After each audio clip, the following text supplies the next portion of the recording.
Family ටීචින්ස් අද අපි හදන්නේ පැණි රස කෑම.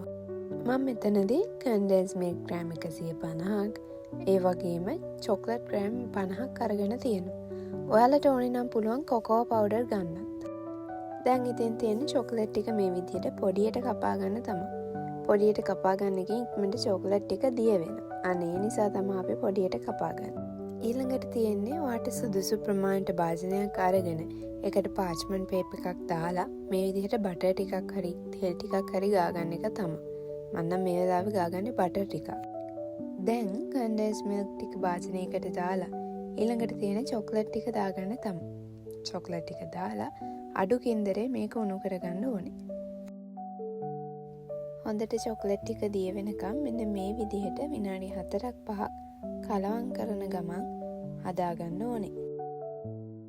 අපි කලින් හදාගත්තු භාජනයට මේ චොක්ලට් මිශ්‍රණය දාගන්න තමයි. පරිස්සමින් මේක උණු නිසා ඔයාගේ අතට එහෙම වැටෙන්න පුළුවන්. දැන් ඉතින් තියෙන්නේ මේ විදිහට දාගත්තු මේ බැටර් එක හොඳින් පැතලි කරගන්න තමයි. හැබැයි මේ විදිහට නිකම්ම පැතලි කරගන්න ගියොත් ඔයාලා අමාරුවේ වැටෙනවා. ඒ නිසා ස්පැටියුල එකේ බටර් ටිකක් ගාගෙන මේ විදිහට ස්ප්‍රෙඩ් කරගන්න තමයි තියෙන්නේ. මං ගාව මේ වෙලාවේ චොක්ලට් පවුඩර් තිබ්බේ නැහැ. ඒ නිසා මම කජු ටිකක් එකතු කරගත්තා. මේක හොඳටම ප්‍රීස් වුණාට පස්සේ ඔයාට පුළුවන් චොක්ලට් පවුඩර් එකතු කරගන්න.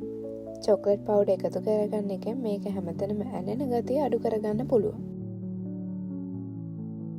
ඔන්න එහෙනම් ඔයාලත් මේ කෑම එක හදලා බලන්න.